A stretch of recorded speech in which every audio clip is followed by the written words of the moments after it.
Hello and welcome to the Overly Animated Podcast, where we take animation seriously. We talk everything animation here, including Rick and Morty, which we'll be getting into today. I'm Dylan Hysen, and today I'm joined by Andy Potter. Hey. April Collins. Hello. And John McKenna. Hi, everybody.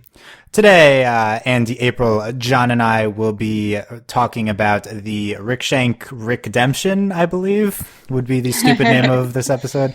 We'll again be discussing the first episode of Season 3, the Season 3 premiere. We previously did a podcast on this, me and Delaney, the April Fool's night, the night that they had the surprise premiere. And you can listen to that. I thought it was a pretty good episode discussion, but we weren't prepared, and we had like one viewing. So we're gonna hopefully get into more detail now. Now that on this episode, I think it's a good time to get into that. As we await June 30th for July 30th, July 30th for episode 2 of the season. Finally, it will be here. Last week we did a trailer breakdown. If you haven't seen that, if you haven't seen the trailer, definitely watch the trailer. And if you haven't listened to our trailer breakdown podcast, I'd recommend that. I think we get into what might be some upcoming episodes. But today we're looking back on season 3, episode 1, and we're going to get into detail about all the deep story and character stuff, what our favorite gags are of the episode, stuff like that. And we're going to get some fresh perspectives on this because I don't believe I've heard either of your three's opinions on this episode at all. I don't even think you guys are on the episode ranking podcast. So, it's going to be I like it, but we'll see. But okay. So check us out, overlyanimated.com, and then, definitely, subscribe to our Rick and Morty iTunes feed, or potentially our general iTunes feed. All those links are at, overlyanimated.com, and definitely subscribe to us as, we'll be giving you complete coverage of Rick and Morty season 3. And, shout out to the guys who subscribe to us on a Rick and Morty specific iTunes feed. We're listed 3rd on iTunes for that specific feed, which is pretty cool. Okay. And this is a pretty big show, so people are definitely hungry for the Rick and Morty discourse. We've got it. Okay, let's talk this episode. Hopefully all of us have rewatched this somewhat recently. I think I just did my 4th viewing of this. Noticed some new things, so it's still surprising me. Okay, but let's get your guys' take on the Rickshank Rickdemption. Do you like the episode? What are some notable things about it? What do you think of it now as compared to when it aired? That type of stuff. Whatever you want. Let's start with Andy. I really liked this episode. I mean, it's just a good episode of TV, but I don't know if I like it as a Rick and Morty episode, if that makes sense. It's just, honestly, just a really entertaining episode, but it's way too plotty for a Rick and Morty episode in my head. It's really different from a typical episode of Rick and Morty, yeah. Yeah, and I think if this was in the middle of season 2, I would like it a lot less. But as the premiere of season 3, I really, really like it. I'm really hoping that the following episodes are not as plotty as this. But I don't dislike this episode by any means. It's a great episode, and it shoves a lot of stuff in our face in the span of 22 minutes. Yeah, we're going to get into, that's definitely something I want to talk about is why is this episode so plotty? Not why, but is it a good thing that it's so plotty? That type of thing. Do you like it, more or less now than when it premiered? I like it for different reasons now. I thought it was really funny when it first premiered, and now I like it a lot more for the plot elements. All right, cool. Yeah, definitely a lot of surprising depth to this one if you rewatch it. April, same question. General thoughts on this episode? I really like this episode. I kind of agree with Andy that it's very plot heavy for a Rick and Morty episode, but I think and I know we're going to talk about it later, but I think it's a really good balance. I think it could have been worse, I guess, and it definitely addressed most of the questions that we were all left with at the end of season 2. And so I think it was executed very well, even though it's very plot heavy, but I like it. It's definitely one of my top episodes for me, for sure. Oh, good. You anticipate one of my questions, or maybe that's on the outline. I don't remember, but yeah, I'll definitely be asking that. Cool. John, what are your general thoughts on Rickshank Rickdemption? It's definitely one of my favorite episodes of the whole show.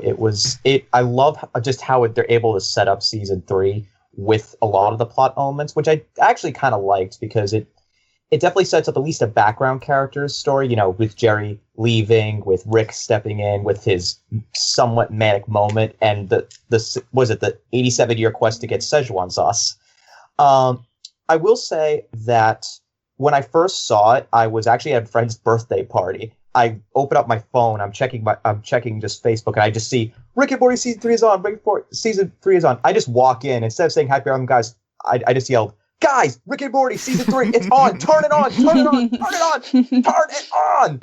So I guess it was so I guess on rewatching it, I liked it a little bit more because I was paying attention to a bit more things. When I was first watching it, it was more just a case of, holy crap, it's on! It's on! It's back! It's gonna go away for a while. I was like, I don't care. But but again, I really liked a lot of the in-jokes. I liked how they kept the momentum from the end of season 2. They carried it through. It was a great start of a new season, and it was such fun to watch. And it's still very fun to watch. I think you and your friends had your priorities in order. For party, no, we need to drop everything and watch this. I agree. Well, they were fans. Well, they were fans too, which is everyone in there was a Rick and Morty fan too. So we just sat there and watched, I think, it like 3 times just because we couldn't believe that actually was happening. Yeah, they had it on a loop. We talked about this, I think, on a recent Rick and Morty podcast. I feel like this is a show that we're all kind of generally the same age. I feel like this is a show everyone our age basically watches. I think it's like one of the most watched shows of, you know, people in their like 20s, teens, maybe even like early 30s. Possibly. I mean, I looked at the ratings for an Adult Swim show. It does really well. This is the type of show I don't think ratings would like capture how popular it is. I think a ton of people pirate it and watch it online and stuff like that. It definitely has a very devoted fan base. Yeah. Well, considering like they did that, what was it, Rick and Morty Live on the Adult Swim streams, and that had 36,000 people tuned into it, and that was just like nonsense, essentially. Like it has a huge fan base for what it is. And a quick little anecdote: I was watching the hot dog eating contest at Coney Island on July 4th because that's what I do. Someone in the front just had a giant Rick head with an Uncle Sam hat on it, and it was on TV so much. So I thought that was pretty cool. That's nice. Yeah, definitely. I always see like people in. I talked with like Rick and Morty like shirts and stuff like that. Yeah.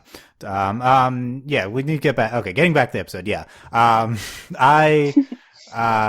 was gonna say I definitely think this is like Adult Swim's most popular show. I'm pretty sure, although I don't know all of their content and stuff like that. I'll find out for you. Yeah. Okay. Good. We'll put it in the research. I think this is a very good episode. I previously expressed some qualms with the like amount of plot relative to the humor, which I worry has influenced our panel's opinions too much. But I think it's like a secondary concern. I feel like primarily this episode's very funny. It's very good, very clever. I just there's like things stood out to me on this watch that were particularly funny. I think there's great recurring gags, great humorous lines. Overall, it's just a really good episode of Rick and Morty. We did our episode rankings podcast. It's definitely in my upper half of episodes. I think it's comparable to some of the really good episodes of the show. And just as a novelty on like combining all these random plot elements together, I think it's very particularly notable. Although I certainly do prefer some of the less plot involved ones that are just kind of very funny straight to finish, as opposed to we have to like stop and we have to insert a plot line here, as opposed to just like constant just these random funny lines. I think the episode occasionally does need to stop and advance the plot, which I think hurts a little bit, but also it helps it in like a different area. So it's just all about your perspective on it. And yeah, everyone loves this. This was in we can briefly do this now, I guess. This was when we did the episode rankings podcast. This was in the other 3 people's I had on this in all of their top 5s. I did not have it in my top 5 episodes. April, you said it would be in your top 5 episodes. Yeah, I think so. I really enjoyed this episode, and even like rewatching it, I was just like, it's like one of those things where like rewatching it only reinforced it kind of thing for me. So which is surprising because I know like I guess we all kind of seem to have like qualms with it being so plot heavy, but for me, like again, the execution was just beautiful for how much plot there actually was. So. Yeah. Definitely top 5. Cool. Andy, top 5? I think so. Yeah, I'd have to actually like go through the episodes, but Yeah, you it's need one to of do the a complete 4 rankings, obviously. Yeah, I know. But if Right I think now. of I know. If I think of 5 episodes, I mean, this is one of them. But Wow, Yeah, I high think- praise from Andy. 1 of 5 Yeah. episodes. Yeah. John, your top 5 episodes? I'd have to cycle through, but I think it's I believe so. It's if it's not a top 5, it's at least like 6 or 7. Yeah, I've got it at number 9 specifically. So it's not that far off. Top 10 episode. fair. That's fine. It's still very good. There's once you like start to try to rank them, there's some really good ones. So it gets tough to put that too high up. Anyway, let's do one kind of gag, or could be a recurring gag, could just be a funny line that like stood out to you either initially. It doesn't have to be this rewatch, but what's your like kind of favorite moment of the episode, preferably humor wise? I guess what's your favorite moment of the episode in general? Andy, anything sticking out to you when you think of that? I have to pick one. Give me one. We'll cycle through a lot of them. Okay. Off the top of my head, I really, really loved. I really like the subtle stuff. So I just love the fact that when they're in the Shonies, when Rick takes control of the brain thing, the bad guy literally has to, or not the bad guy, but the bug guy has to yell, "We're still in the Shonies," and I don't know why, but that is just so funny to me. Just the idea that we're still in the Shonies is some like crazy still reveal. in the Shonies. Yeah, that's good. Yeah. Nathan Fillion bug. Yeah, I don't know his. I don't know. Wikia assigned name, but yeah, that is definitely a good moment. April, one particular thing that stands out to you? Well, that was one of the lines that I actually wrote down. But another thing that I really enjoyed, it was such a subtle joke, but they're talking about how like they're frying Rick's brain, and he's like, "Oh, it's fine. All you're doing is erasing like all those years of like improvisational classes and stuff like that." And then there's like a later scene whenever he's inside of I can't remember if it's another Rick's body or what. Yeah. But he's like, it's just this one line, and he's like, "Oh man, I wish I hadn't chosen to get rid of all of my improvisational. Like now I don't know what to do in this situation." He says, and I'm like, I don't know to improvise. Yeah. Yeah. And I was like that, just that small little line, and I was like, that's really good. It is a good callback. Yeah, I have this one noted down so I can read it. Shout out to Rick and Morty Wikia, which has a full transcript. So I have things pulled here. There's not enough room for all my genius. I'm leaving you with my fear of wicker furniture, my desire to play the trumpet, my tentative plans to purchase a hat, and 6 years of improv workshops. Comedy comes in threes. There you go. Yeah, that's a good one. But I mean, he said 4 things though, didn't he? It's what? He gave him 4 things though. He said 3 funny things, but he gave him a 4th thing though. Said comedy comes in threes. Yeah. Later though, we have I didn't notice that. Later we have the "I need to take a shit" line that he says multiple times, and that is 3 times. So we do have a gag in it. Yeah. It was only 3. I thought it was so much. I know more it than feels that. like it's like 10 times, but it's only 3. Yeah. So they kind of. Yeah, but every time he said it, it got me. I was like, Yeah, I think that's one of the contenders for best of the episode too. That one's really good. Yeah, comedy writers love to make jokes about taking improv classes, so I was not surprised to see this line from Rick here. But yeah, then there's a good callback with the "need to improvise." I agree, that's a good choice. John, one moment that stands out to you. How is this a fair trial? Our lawyer is a Morty. Yes. I thought that was so funny. Just him standing in the back. and then the best part is they're like, "Oh, he's not actually a lawyer. He's just here for fun." Like, that was, I don't know. It's just, I just love it just because it's, because, initially you remember going back to the earlier seasons, Morty is just was once really a fetish, how he's supposed to be just this perennial sidekick and cover for a Rick. And now even he's recognizing that he's just there as a cover, because even he's saying, "It's not fair. A Morty is my lawyer." I was like, even he's now starting to accept it a little bit too. I thought that was just so funny. Yeah, that's good. I've got it's not fair. You have no rights, and he's not a lawyer. We just keep him here because he's fun. Yeah. Most Rick response to that whole segment. That's a very good one. But I love. Hey, look, it came in 3s. It did. I love the follow-up conversation where the Morty like leads over to our Morty. It's like, "I don't want to see your pog collection." Yeah. Yeah, that's good too. Yeah, I love lawyer, quote unquote lawyer Morty. It's a very good He's gag. the best. Yeah. All you guys are crazy for not mentioning, obviously, the gag of the episode, which is the Szechuan sauce.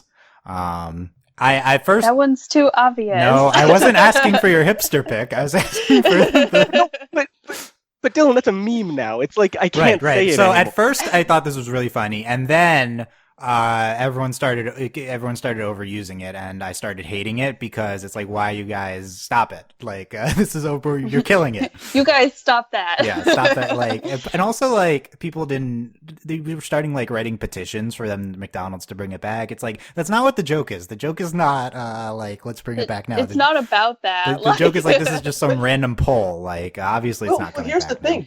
There's going to be a new Mulan Right, so it movie might coming out. actually That's come what it was back. originally for. Yeah. I'm just saying. Yeah, I think It's worth it. I think it's probably pretty likely to come back at this point with the new Mulan movie. Yeah.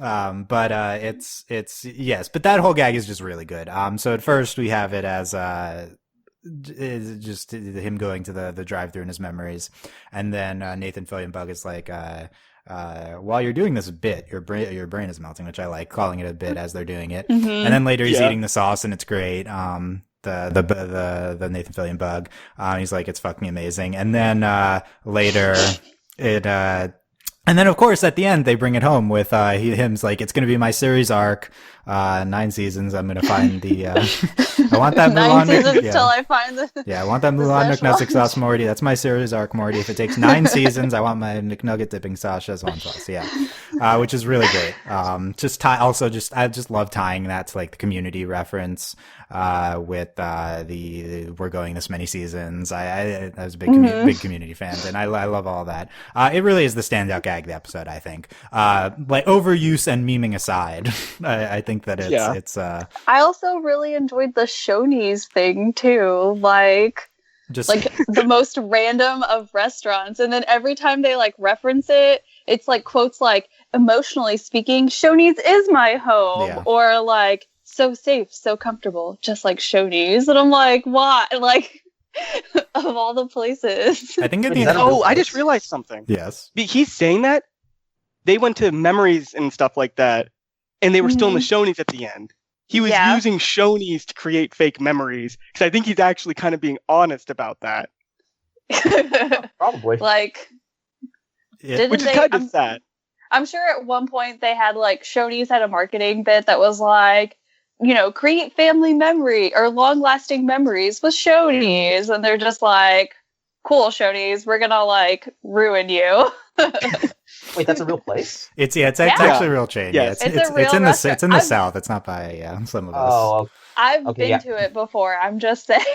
I assume it's I'm like in a the north. I have no idea what it is. yeah. So I assume it's just like a Denny's or something. That would be the Yeah, the- that would be the best comparison. Is it's like a Denny's or like IHOP, maybe like an in between Yeah. IHOP Denny's kind of combination. I mean, that's not a very wide gap between those two things. similar places. Yeah, but yeah. I get what you mean. I can kind of picture it now. Yeah. That's a good call though on that being just a general good gag they have. I have some other lines written down. We can go through. We can go through these. I've particularly liked this episode on this line on recent viewings. Let's not suck the ghost of his dick too hard. From one of the Council of Ricks. And I saw on Rick and Morty subreddit where people debating whether it should be ghost of his dick or dick of his ghost, which I love, which is kind of like both We have to debate this now. both kind of work. I think this is the funnier option. Ghost of his dick. It's just the concept of like a dick having a ghost specifically. Like Or, I think that implies that they were already sucking it. I think that's what they were saying. It's like that scene in Silicon Valley where they're trying to figure out how you could suck everybody's dick in the auditorium That at TechCrunch. yeah. Yeah. I think that'd be the other big dick. Yeah, Do we yeah. accommodate for?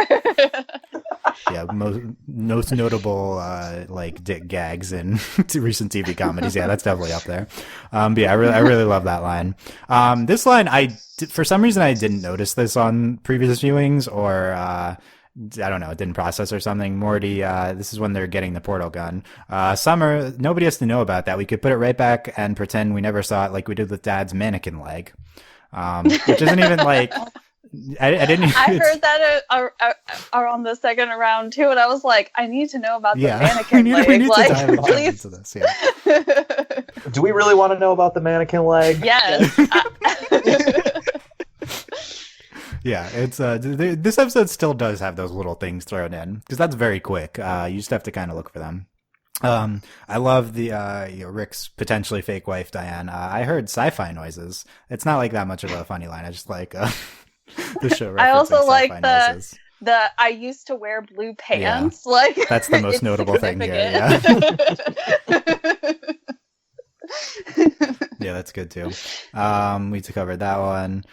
Just the whole standoff exchange is really good. The one of the Rick councilmen's, yeah, I totally did, by the way. You're a fucking moron, Morty. And then all of them just like being like, fuck you fucking suck, Morty. It's really good, that sequence. Summer's the best. I love when she's just shitting on Morty. Yeah. I love it so much. Mm-hmm. Yeah, and then Morty's, this is one of my 2 line reads of the episode, Morty. Good thing I saw the note. He really says, Justin Rowan really sells it, I think, on that one. That's just really good. And then the other line read of the episode, I have Beth going, Jerry's gonna spend some time divorced, which I think is really, it's just really funnily presented. Yeah, that's a word. And then the whole McNugget sauce. Yeah, so those are some lines I pulled. Anything else stand out to you guys off the top of your head? The currency going to 0. Yeah. Oh yeah. Oh, that was insane. It used to equal one of our dollars, but now it equals 0. Like, just like. And then the entire Galactic Federation collapses. Yeah, Mm-hmm. some high level satire on, our level of currency. Yeah. I also liked there was like in Jerry's office when everyone starts freaking out, like one guy just starts stealing everyone's pants and he yells, "He who has the pants controls the universe." And I'm like, I mean, you're not wrong, I guess. Yeah, people are big on that line. I'm hearing that. Is that a reference to something? Am I missing something here? Because this is being heavily quoted. I feel like it's supposed to be, because I didn't even realize that it was so heavily quoted. It was just like something that I had picked up on, like on one of my rewatches, and I was like, "Why is that line so funny? Like, where did it come from? Like, what is its origin story?" Yeah. I've definitely heard some fragments of that line before. I think it was a movie or something, or show, but for the life of me, I can't think of it off the top. Yeah, it's he who controls the pants controls the galaxy. Yeah, there's a lot of search results if you Google this. It's is it Dune? Oh, maybe. Is it Dune? I'm seeing Dune in the suggested Google search. So yeah, we'll piece this together. This is the thing we should have had figured out by now, I feel like. But yeah.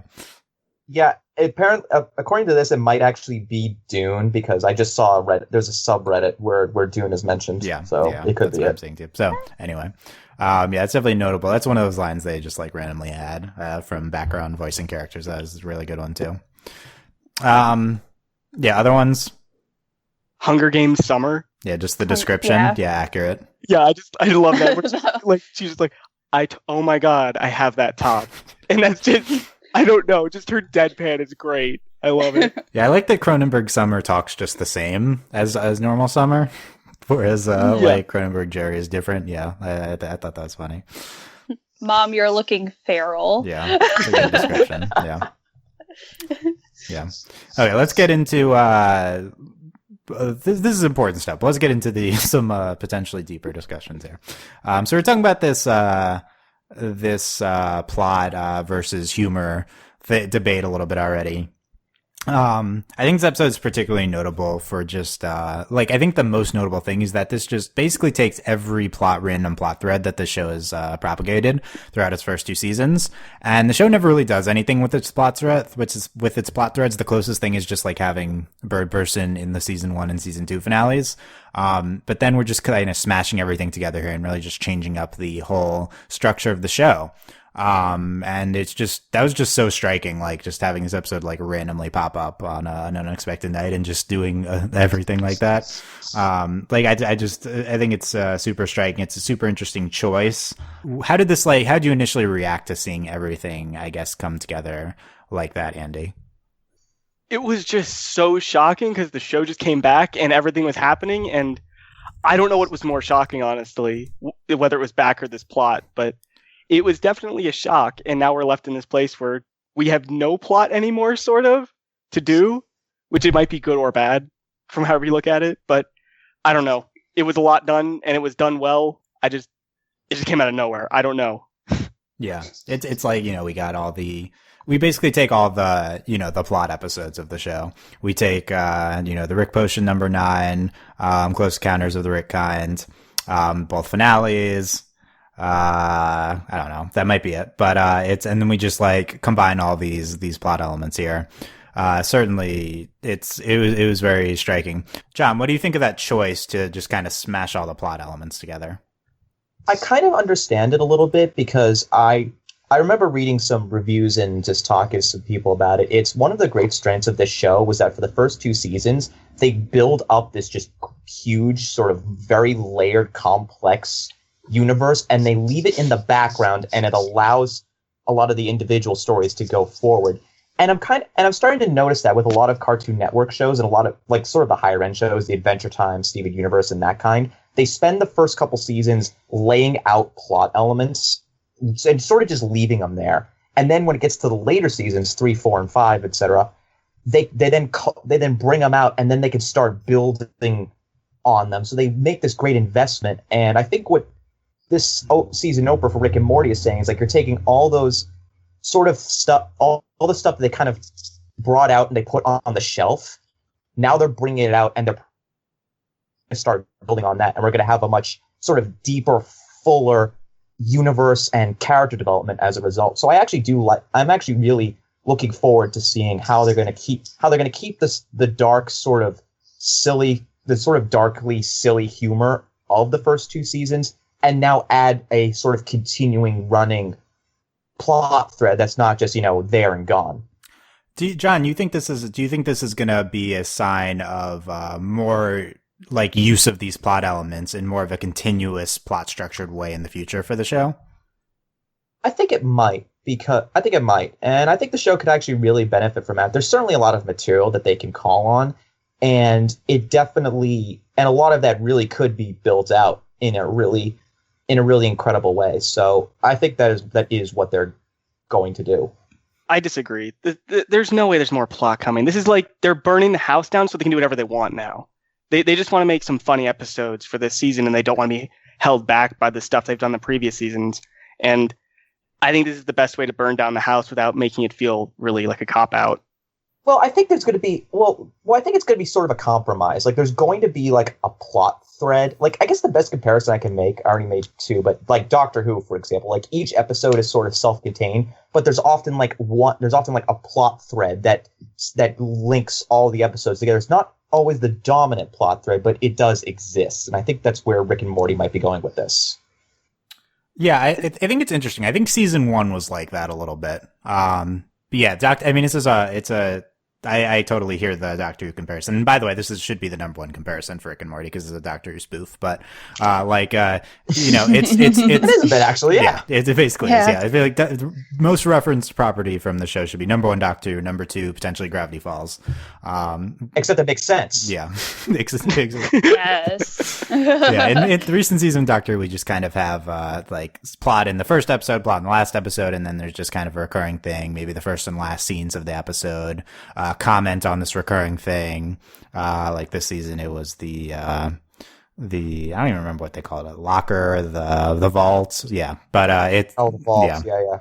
But yeah, so I think the first season didn't like have that like a vault specifically, but it had just all these episodes that kind of introduce these new elements to the plot. And I think the second season didn't have any of that. I think the second season basically had no plot relevance, except for maybe the last episode, kind of commented on some broader plot elements. And, obviously it leaves us to the Rick in jail type thing. So you could see the show going kind of either way, although it's never really done such a, plot and first episode, last episode are linked, everything connects, because the first season it was kind of introducing all of these things. What's your read on this situation, April? Do you think that they're gonna go more or less plot after this first episode of the third season?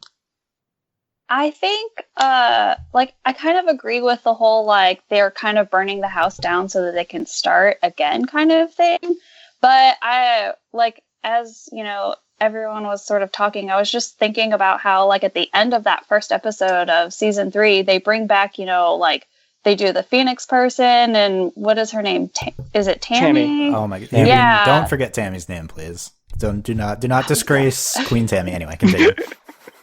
Sorry, I apologize. But so they still reintroduce that plot, but I think they'll probably keep up the same style, maybe in season 1, how they would sort of introduce these little threads of plot here and there, but then it'll come to the season finale, and then it's okay, here's some more plot for you, here's all of the plot kind of thing, kind of like what they did in season 2. I mean, that's just kind of my read on it, because I feel like they wouldn't have reintroduced Tammy and Phoenix person if they weren't going to at some point later address it, even if it's a whole nother season away.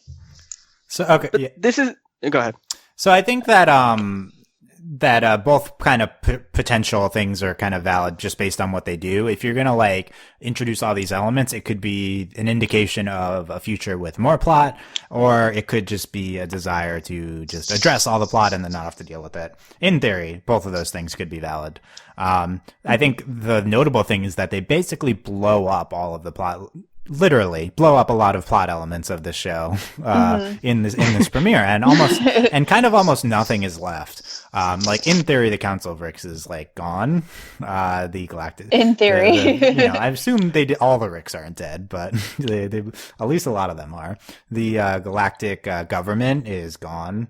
It's we're dealing with all the versions of themselves. We dealt with the bodies in the backyard finally, and in theory that's not gonna be addressed again. The Cronenberg universe presumably not gonna be addressed again.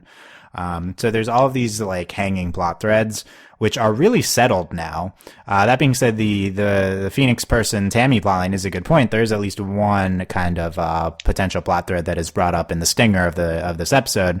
My read on this wasn't that it was we're introducing something that you'll see later for sure. My read on is this is funny. What happened to Tammy and Bird Person? Let's just kind of throw that out there. So I don't know if it was so much this is going to be an open plot thread now, although it is open, it's, it did happen, so we can't just ignore it, but, it is, so I guess it is kind of open on that side. But I think if we are going in a more plot direction, it needs to be with new plot elements, because all of the ones we had before are kind of gone now. There is one that still exists. Would it be Evil Morty? Yes, that's the last one. Yeah. That's the last plot thread. Yeah. I was just about to say something about Evil Morty too. Yeah, the eye patch. Yeah. We discussed this in a previous podcast. This is the only thing they didn't address in this premiere was the Evil Morty from the end of I think Close Encounters of the Rick Kind, that one where they introduce all of the different types of things. We saw Hammer and Morty back in this episode, by the way. There's so much going on that it's hard to keep track of. But yeah, we had the recurring, and I don't think Hammer and Morty died. But it's I think the guy who was about to kill Hammer and Morty died. Yeah, I hope so. Yeah, I think that's what happened. Hammer and Morty was full of bullet holes. Yeah, we'll cross reference. But he's a hammer. Yeah, but it's also a hammer, so you don't know. True. We'll debate the biology of that next podcast. That's our next podcast. No, but yeah, so Evil Morty's still there. Tammy Bird Person's still there. Other than that. Not very... The Beth and Jerry split, I think, will be an underlying sort of thread that, because Jerry's the punching bag of the show, and we're all, everyone else is just bullies. So you can't just like throw away your punching bag without replacing it or still keeping it around. Is that a metaphor or is that literal? Both. Let's look at the trailer. Can I say something about the trailer really quick, Dylan? Yeah, Jerry's in the trailer. Yeah, but not Jerry. But going on what April said, we see Morty get really mad at his neighbor. What's his name, Glenn? Yeah. And that could be indicative of they have no one to yell at anymore about being stupid, and they're just like pointing it at everyone else, including themselves. Yeah, we're definitely going to address Jerry. Yeah.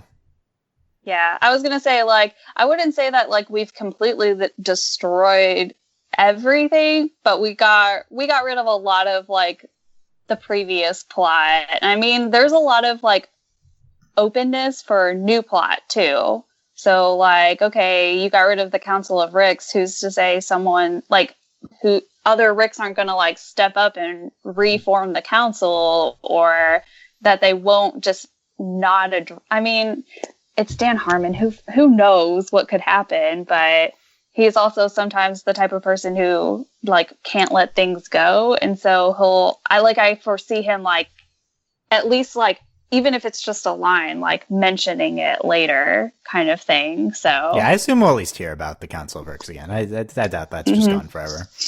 In support of that's going to be when Beth said that Jerry's going to spend some time divorced, she then went back into the house to make sure he didn't change his mind. So that's definitely going to be a recurring plot. That like, Beth actually wants him gone. Doesn't want him to like have any second opinions. It's like, nope, go away. But he's going to be back. I mean, I think Gus, I think, who's the neighbor. I think we talked about this on the trailer podcast, or somebody did. I forgot who, but he's good. He might be, Beth's new interest, and that's why Morty lashed out in the trailer. So that's gonna be pretty interesting. Yeah, new love interest for Beth. Ooh. Yeah, could be. I hope we don't do Jerry's back in the picture, not in the picture. Like clearly Jerry should be on the show, but I don't want it to be like in Beth's life, like as a romantic option. Maybe it's like a custody right, thing. Sure, yeah, that's fine. We can do that. Like maybe mid to late season, and that might get resolved. I hope it doesn't happen like right away. That would kind of be. And in support of the like not plot option, would be the fact that we have this trailer, and there's nothing to indicate that anything we saw in the trailer was plot related. It was just. I mean, he becomes a pickle, Dylan. Rick becomes a pickle. Yeah, if that's permanent, then I guess that would be plot related. But I presume that Pickle Rick is not plot related. Yeah, but it's all just kind of one episode off nonsense, which I think is where we're going, at least for the first half of the season. Yeah, so that's going to be fun. Although, who knows what elements will come back towards the end. Let's briefly circle back to this issue of how the plot is used in this episode. I want to get your take on this, John. On do you think that like the necessity to bring all these plot elements together, did it hurt the episode at all, humor wise or overall? Like, did it hurt it humor wise? Did it hurt it overall, or do you think that it was like a strong addition to the episode? I didn't think it really hurt the episode at all because I know it kind of brought everything in and sort of wiped everything out. I'm not convinced everything is wiped out. That's the thing. I think I definitely think some of those. I don't think those elements will be brought back, but I do think there's going to be. I don't think they're totally gone either. I thought it kind of helped the humor a little bit because it was very sort of all things together. It really was very madcap. And it still had a strange enough flow to it, though. They actually were able to keep it reasonably well balanced. It didn't feel like they were just tossing everything out. There was a nice rhythm to it, I thought. Like there was still a train of thought. You could still follow it. It didn't feel like they were just jamming things in. So, yeah, I didn't think it hurt it at all. Yeah, I think it certainly is still strong. And I think Andy maybe espoused the opinion of maybe hurt it a little. Which I've espoused before. Where do you stand on this, April? I don't think it hurt it either. In all honesty, I think it was one of those things where, I know I keep saying it, but it was just so well executed in terms of like the Rick and Morty style, I guess, where they were able to keep the humor up and going while still addressing all of these things. So, I don't think like, in my opinion, like, the more I think about it, it didn't detract from the episode as much as, like, maybe it did for others. And I mean, it is noticeably, like, plot driven, but, you know, in terms of, like, Rick and Morty's sake, but I don't know, like, it was just so balanced for me that for it to still make, like, a top episode for me, it speaks a lot to me, at least. So yeah, I mean, if it's a top 5 episode, then, you know, it has to. I feel like the answer to that question has to be like no, basically. Yeah. Basically no. I mean, if I didn't feel like it was like a bad episode, then I would say no. But you know. Yeah. Any follow up, Andy? No. Okay. I was trying to think if I had anything to say. No. I don't. No. Okay. Yeah. I think where I've landed on this is that, you know, so I think this is probably a bottom 10 humor-wise episode of the show, which is kind of crazy considering we just quoted for like 20 minutes funny lines from the episode. But, you know, I think that just shows how funny the show is, that can be a bottom 10 funny episode of the show. But it's still really good overall. I think it's just like a different type of episode, and that's a little bit hard to like reconcile for me. I agree. It's a different type of Rick and Morty episode for sure. I thought of something. Sorry.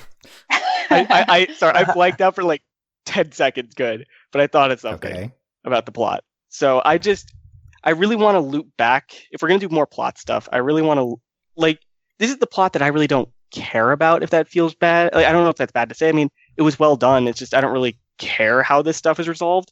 What I do care about is I want to see Rick's mental state, which we got a taste of in this episode, but it wasn't really the focus. The focus was more Rick doing crazy things to cause a lot of problems in the galaxy that ended up good for him. I really want to see resolution for this, him almost committing suicide in the garage and stuff like that, because there is some stuff going on in his head that we're not seeing, and I really want to see that more than anything in terms of plot. So you want more of a concrete character based exploration. We've certainly gotten this as a recurring thing, Rick's kind of depressive mental state. You know, we have the end of the Unity episode, where he tries to kill himself, and then we have the wubba lubba dub dub meaning in the it's like that actually means so like we've always kind of like this recurring thread that Rick's really just not happy at all. So and at the end it's like this is the darkest season of this episode, so it's going to be I think that we could just focus in on more on character now. I wouldn't say that's like the same as these kind of like random plot things, but I think that's more likely to be the type of thing we get into in more detail this season. Yeah, I think it could be cool. But I think this episode it's just like it's a different type of episode. You know, all these plot contributions, they come together in like kind of this different way. It's like clever in a broader sense for the universe and of the show, and a broader sense for the show's plot. And also it's really funny. I think like the number one criticism I have of the episode is that sometimes the random one-off lines that they use to just transition between things and stuff like that. In this episode, they're just like, we need to shoehorn in this plot advancement, which most shows have that. But usually this show, even these one-off lines are really funny because they're just not related to anything.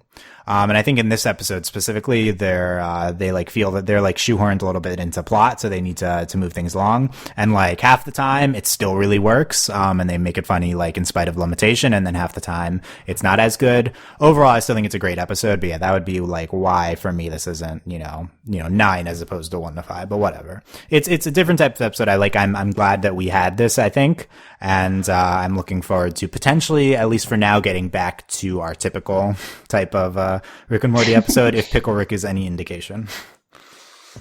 It's the episode that we needed but not necessarily wanted or deserved. I think a lot of people expected. Yeah, didn't expect. I think a lot of people wanted this. I didn't, but I think a lot of people wanted it. Definitely a lot of people wanted this. Everyone wanted to know the plot of Rick and Morty. I just want more like Total Rick All episodes where they do really dumb crap. Yeah.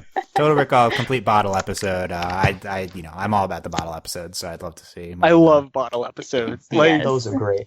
Yeah, so like this, we'll have a podcast in the future speculating on what's to come in the season overall. But yeah, we could have our bottle episode of season where we have another improv episode.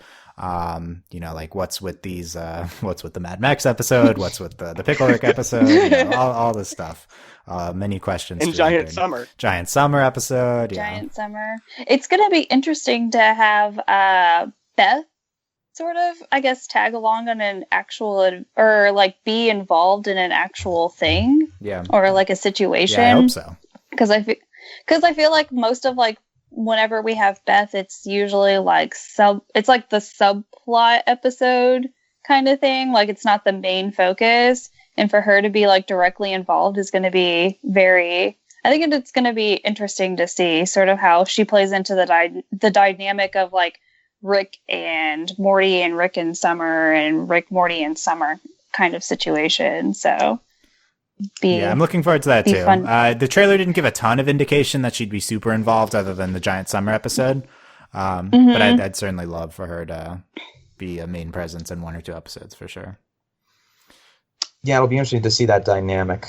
I think she'd probably fit well in though, because I mean she is Rick's daughter, so she kind of already tolerates him more than Jerry does, for example. Oh, definitely. oh yeah. I think there's all sides of Beth like regarding Rick. Yeah, that's we could totally still see if she tagged along on something. Maybe they'll explore their father-daughter relationship. Like, yeah, will we get the real flashback in this episode? Fake Beth blows up.